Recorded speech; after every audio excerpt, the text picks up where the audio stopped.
Hey stitchers, your girl Kris here. Welcome or welcome back to my channel on social, where it's totally cool to be obsessed with sewing. So today's video is going to be short, sweet, and to the point.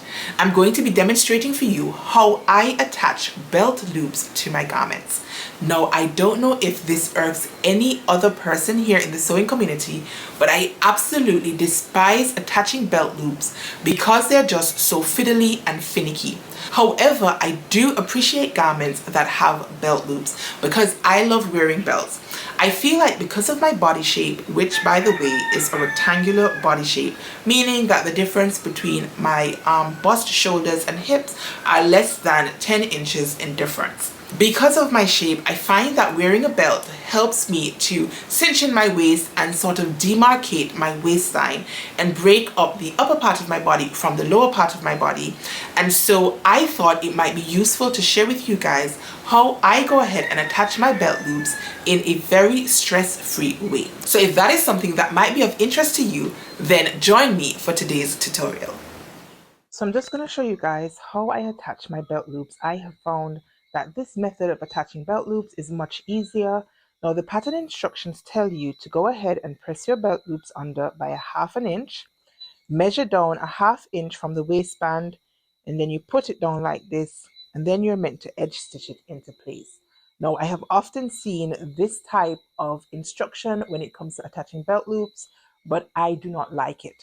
So you may have noticed that I've got two lines drawn in. The first line is a ½ inch away from my waistband seam as per the pattern instructions, and the second line is a ½ inch away from my first line. What I like to do is I like to put my belt loops wrong side of belt loop to right side of fabric, just like so. Let me see if I can zoom in so you can see a little better. Right, just like so. And then I go ahead and pin it into place. Now, I could go ahead and stitch across here at the ½ inch line, but I think once I get to my machine, I'm actually going to use my edge stitching foot and attach my belt loop to the fabric right here along this first line that I drew, which is a ½ inch away from the edge of the waistband as per the pattern instructions. So I've gone ahead and secured my belt loop to my skirt, the wrong side of the belt loop to the right side of the skirt. Now I just went ahead and edge stitched it just about 1/8 inch or so in from the edge of the belt loop.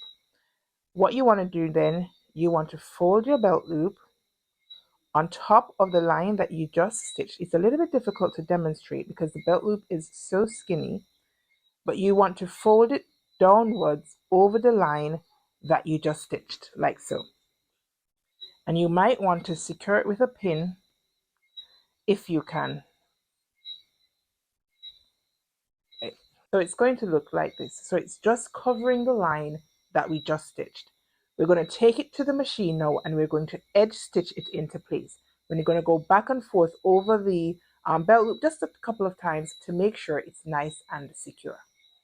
Alright, so once completed, this is what your belt loop looks like. It's very neat. You can see underneath there's no raw edge because it's now enclosed under here, and so I just feel like this makes for a neater finish and is easier to sew, and in my opinion a lot more sturdy. So that was a very quick tutorial on how I go about attaching my belt loops. Alright folks, there you have it. That was a quick demonstration on how I go about attaching belt loops to my patterns. Now I'm hoping that you found that the explanations for this video were easy to understand and that it will be easy enough for you to replicate on your very own patterns. I found that this way has been foolproof for me. It makes the process a lot less frustrating. I mean, trying to turn under sometimes a ½ inch or 3/8 inch on your belt loop and then keep it into place while you're top stitching it. I just do not like it at all. And let's not even talk about like trying to press it into place, especially when we're working with like bulkier fabrics like denim and some of the bottom weight fabrics. I have burned my fingers one too many times trying just to press under the belt loops before I top stitch them to my skirt patterns. Now I say skirt patterns because until recently I have not made any pant patterns, but I have embarked on a pant fitting journey. If you are interested in that, I have been sharing reels videos over on Instagram, so be sure to go ahead and run on over to my Instagram profile. I'll leave it in the description box so that you can find it easily, and check out that pant fitting guide. Now that is all I needed to share with you guys today. I'm hoping that you found it helpful. If you did, be sure to go ahead and give me a thumbs up. Drop me a comment in the comment section down below and let me know whether you also despise attaching belt loops and whether you figure that you can utilize my tutorial.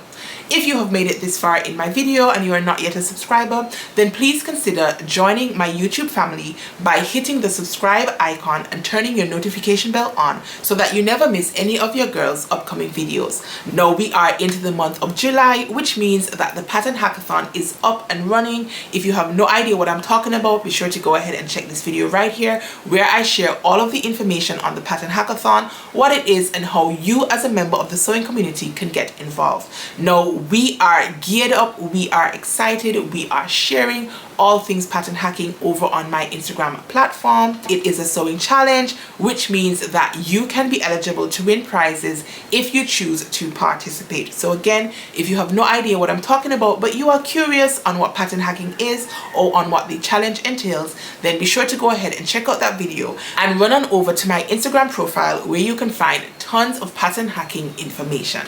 So you guys, that is all I wanted to share with you today. Thank you for joining me for yet another video, and until next time, stay calm, stay cool, stay safe, and absolutely keep sewing. Peace.